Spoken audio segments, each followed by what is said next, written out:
لا نبي بعده. اللهم صل على محمد وعلى آله وأصحابه أجمعين. لا حول ولا قوة إلا بالله العلي العظيم. حسبي الله ونعم الوكيل، نعم المولى ونعم النصير. أما بعد. Bapak-bapak, ibu-ibu, saudaraku seiman rahimakumullah, saya bersyukur kehadiran Allah bisa bertemu lagi dengan Aidil Adha tahun ini.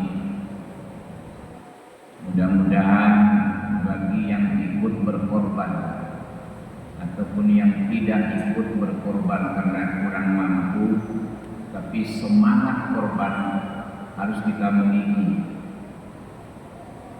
karena tidak mungkin kita mencintai kalau tidak mau berkorban. Dan pengorbanan itu bukti dari perjuangan kita dan bukti dari kecintaan kita. Walladzina amanu asyaddu hubban lillah.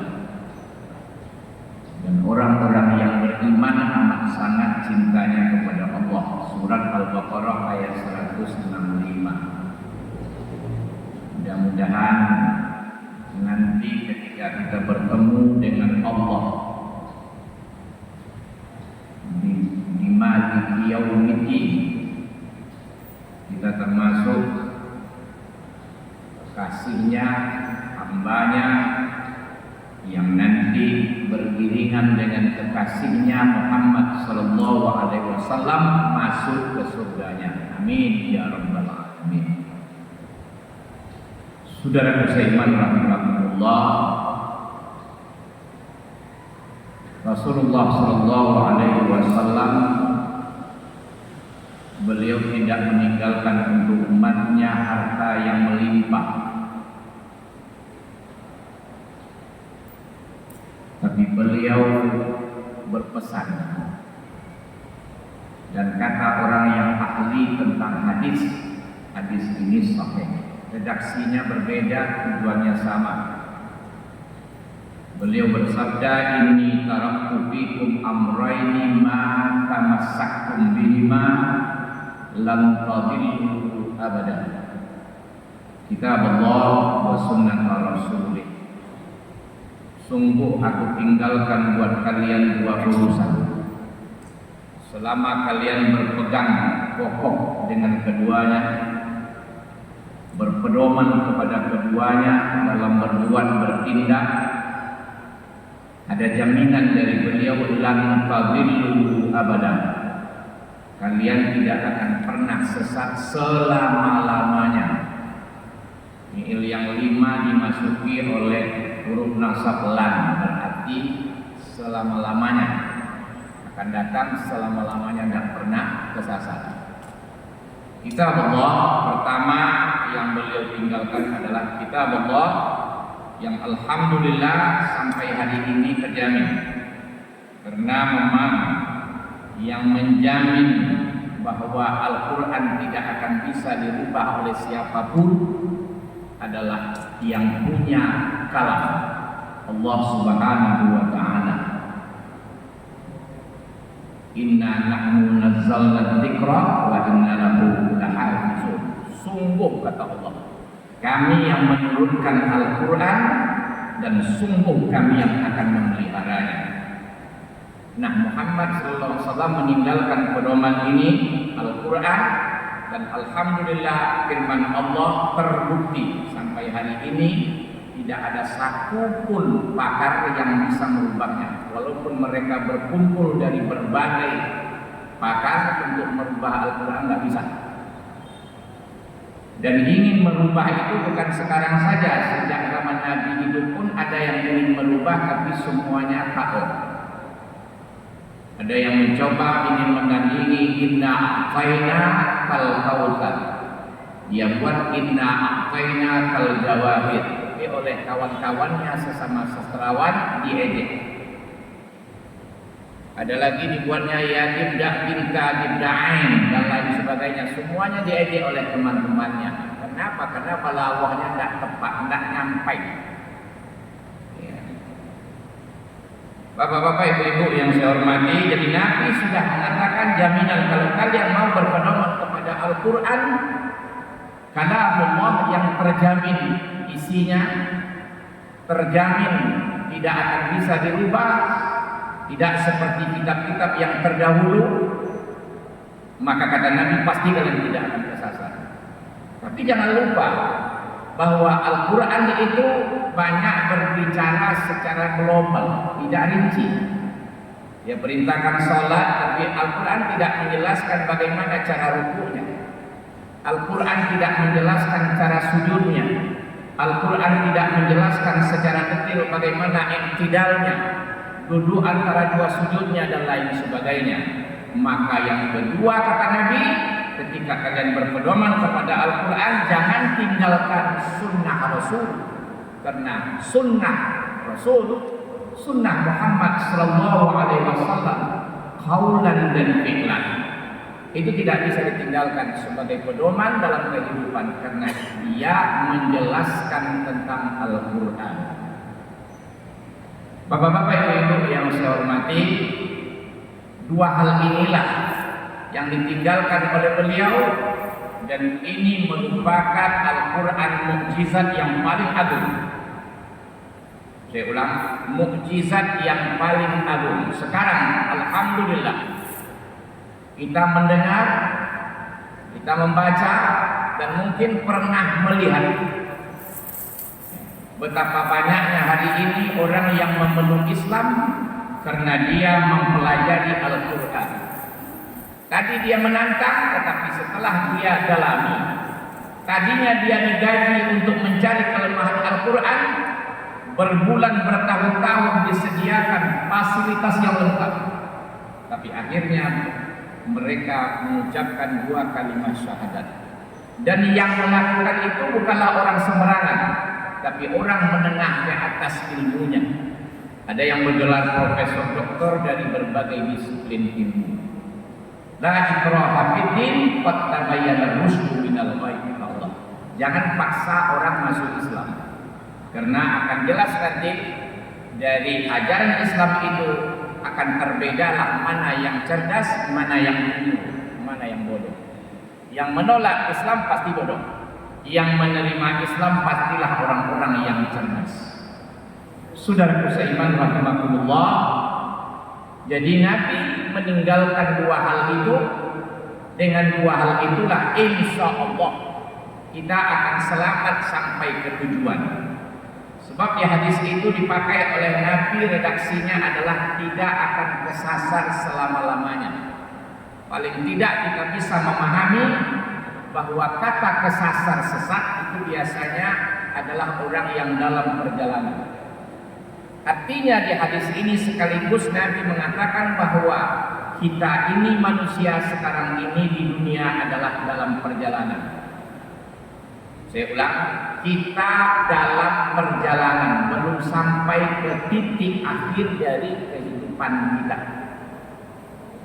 Setelah dunia masih ada yang akan kita tempuh, istilah saya terminal yang namanya kubur. Insya Allah semua kita melalui itu. Semua kita akan melalui yang namanya terminal kubur. Dan itu pemeriksaan awal, di mana yang memeriksanya tidak bisa disogok dan tidak ada satupun yang bisa mendekat. Karena apa? Karena yang memeriksa itu paling tidak satu, dia tidak butuh apa-apa. Yang kedua, dia patuh 100% kepada perintah atasannya Allah Subhanahu wa taala dan tidak pernah maksiat. Yang ketiga, data dan fakta lengkap. Paling tidak ada 3 pertanyaan nanti di sana. Man rabbuk, siapa Rabbmu? Madinuk, apa agamamu? Aturan hidupmu apa? Man nabiyuk, atau redaksi lain dikatakan, kenalkah kamu dengan laki-laki ini? Maksudnya Muhammad sallallahu alaihi wasallam. 3 pertanyaan itu hanya bisa dijawab dengan benar ketika kita mengamalkan isi Al-Quran dan Sunnah Muhammad Sallallahu Alaihi Wasallam.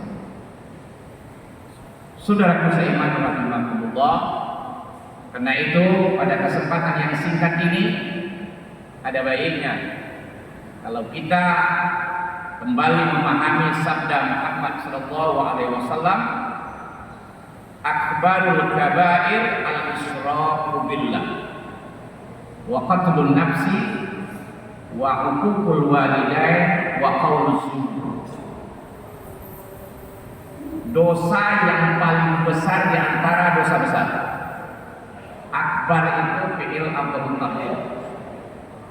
Dosa yang paling besar dari seluruh dosa yang besar, pertama adalah al-israfu billah, mensyirikatkan Allah, menyekutukan Allah.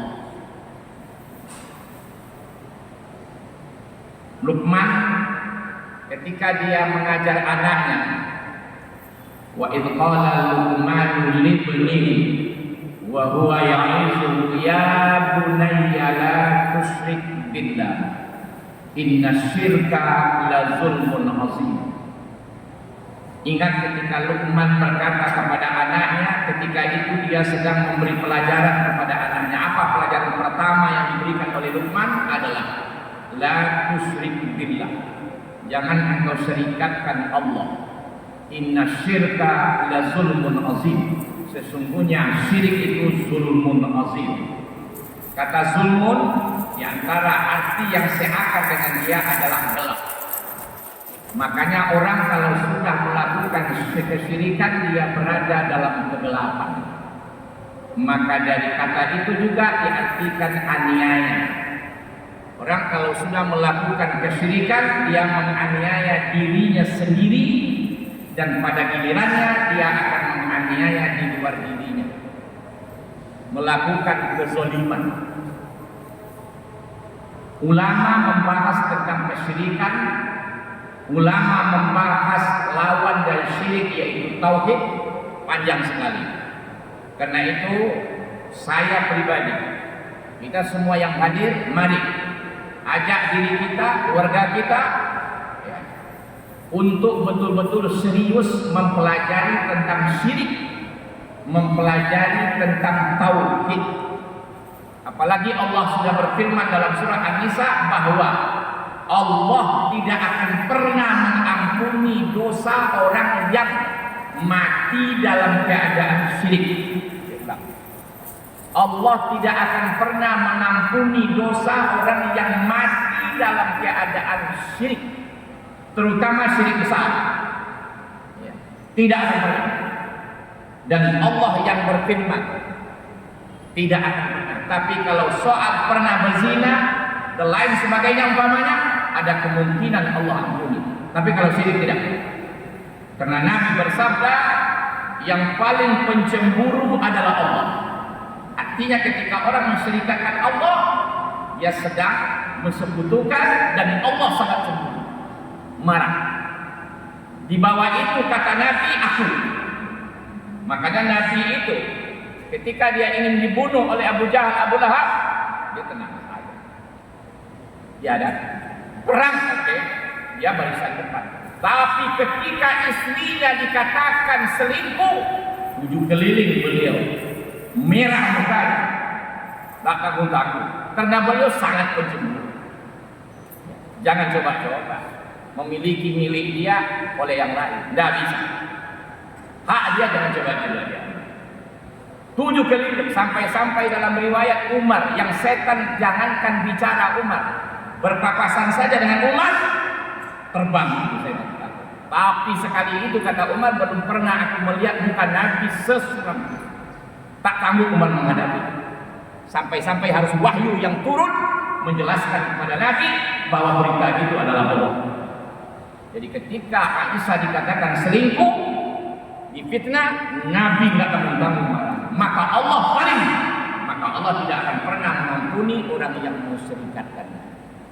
Pada kesempatan ini tidak mungkin kita akan menjelaskan itu. Karena itu saya mengajak kita semua mari serius mempelajari tauhid, mempelajari lawannya syirik. Karena ulama sudah membahas secara jelas, ya, yang tentu berdasarkan kepada Al-Quran dan Sunnah Muhammad Sallallahu Alaihi Wasallam. Bapak-bapak, ibu-ibu yang saya hormati, di antara kesyirikan itu ada yang disebut syirkun niyah wal qasd, syirik niat dan keinginan tujuan.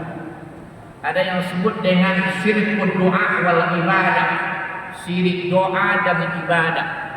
Ada yang disebut syirkut ta'ah, ada yang disebut syirik ketaatan, kepatuhan. Ada yang disebut syirkul mahabbah, syirik cinta. Ada yang disebut syirkul khafi dan lain sebagainya.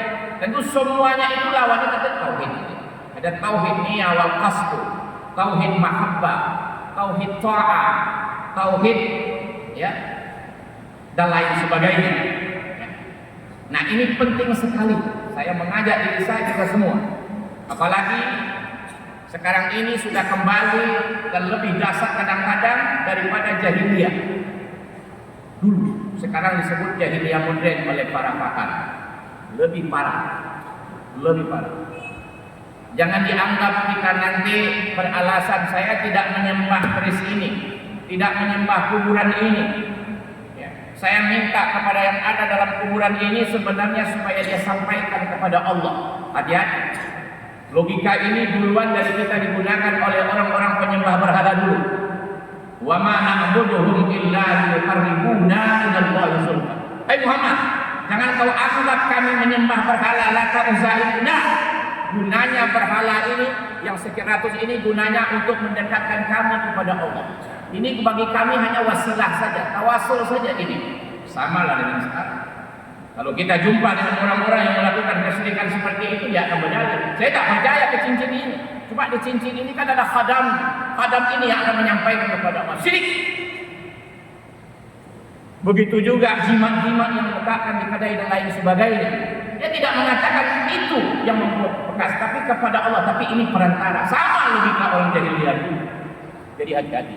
Dan kesyirikan inilah yang membuat manusia mundur, yang membuat manusia ini saling aniaya, ya, sebagaimana tradisi jahiliyah dulu. Saudaraku seiman rahimahullah, maka Nabi mengingatkan dosa yang paling besar di antara dosa besar adalah syirik. Yang kedua, wa qatlun nafsi, membunuh diri. Bunuh diri atau membunuh diri itu dosa besar. Kecuali ada ketentuan dalam Islam. Saya membunuh si A dengan sengaja, lewat pengadilan diputuskan saya boleh dibunuh. Kecuali kalau keluarga dan si A sudah memaafkan saya, itu sudah diatur dalam ajaran Islam. Jadi membunuh diri karena sesuatu, frustasi dan lain sebagainya, itu dosa besar. Karena itu ulama ikhtilaf. Orang yang bunuh diri, apakah dia perlu disolatkan atau tidak? Ada ulama yang mengatakan tidak perlu, dan saya mengalami sendiri. Maksudnya saya waktu belajar di pesantren, ya, ada seseorang yang dilaporkan ke pesantren kami mati muda, kira-kira 30-an umurnya. Tadinya Buya membuat di papan tulis kita nanti ikut menyolatkannya, karena kabarnya ada laporan, ada hubungan. Tapi 3 jam setelah itu berubah. Tidak dibolehkan satupun kalian ikut menyolatkan. Kenapa? Karena Buya mendapat informasi bahwa yang mati itu adalah setelah dia minum vigor yang dicampur dengan spiritus, sehingga badannya hijau. Jadi bunuh diri. Tidak dibolehkan kami menyolatnya. Jadi Buya memakai pendapat tidak boleh ikut kalian menyolatkan. Artinya apa? Mungkin dia memakai dosa paling besar, ya, bunuh diri. Jadi hati-hati. Atau membunuh diri orang lain, itu masuk dosa besar. Yang ketiga, wa'uqul walidain, durhaka kepada orang tua. Allah. Bagi yang hidup orang tuanya beruntunglah, itu karomah. Ya. Bagi yang meninggal, mari kita selalu mendoakannya. Dan jangan coba-coba durhaka. Maka Allah sampai meletakkan urutan, jangan kalian beribadah selain kepada aku, kata Allah. Setelah itu langsung Allah katakan, berbuat baik kalian kepada orang tua kalian seiring dengan dia. Allah yang menciptakan kita, tapi asbab kita bisa lahir dari beliau. Jadi ada kita dari dia. Jadi senakal-nakal orang tua, jangan sampai di hati ini ada jengkel kepada Nabi Muhammad. Jangan pernah berkata kasar.